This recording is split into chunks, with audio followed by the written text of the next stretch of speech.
விக்ரம் சொந்தமா லிரிக்ஸ் எழுதி பாட்டும் பாடி இருக்காராம். என்னடி சொல்ற? நீ என்ன சொல்ற?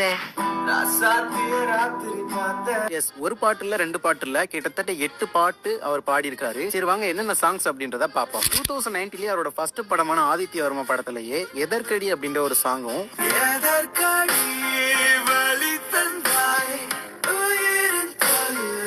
ஆதித்ய வர்மா தீம் அப்படின்ற அடிஷனல் ட்ராக்கும் பாடி இருக்காரு. அதுல ஒரே ஒரு சாங்க்கு மட்டும் ரேப் போர்ஷன் இவர் லிரிக்ஸ் எழுதியிருக்காரு.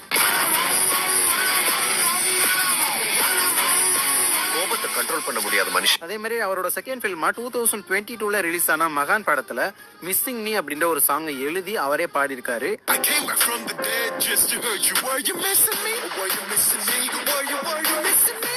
தென் படங்கள்ல மட்டும் ஒரு பாடினது இல்லாம தனியா ஆல்பம் சாங்ஸ் கூட பண்ணிருக்காரு. உஜ்வல் குப்தா அப்படின்ற ஒரு மியூசிக் டைரக்டரோட மியூசிக்ல மனசே அப்படின்னு ஒரு சாங் பண்ணிருக்காரு. இது 2022ல.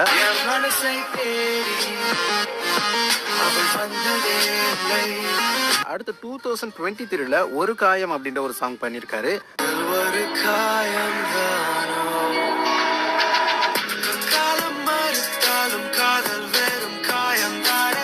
அதே மாதிரி 2024ல நீடியா அப்படின்ற ஒரு சாங் பண்ணிருக்காரு.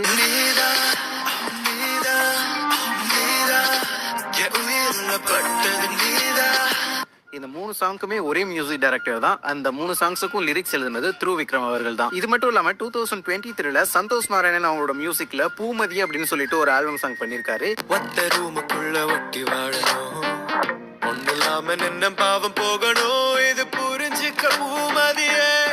அதே மாதிரி தெலுங்குல வந்த ஹாய் நன்னா படத்தோட தமிழ் வெர்ஷன்ல ஓடியம்மா அப்படின்னு ஒரு சாங்கை இவர் பாடி இருக்காரு. ஓடியம்மா ஹீட், பிடிஎம்ல பீட், ரேடியம்ல லைட். சோ டோட்டலா 8 சாங்ஸ் இது வரைக்கும் பாடி இருக்காரு. அதுல ஒரு 4-5 சாங்ஸுக்கு மேல இவரே சொந்தமா லிரிக்ஸ் எழுதின பாட்டுகள் தான்.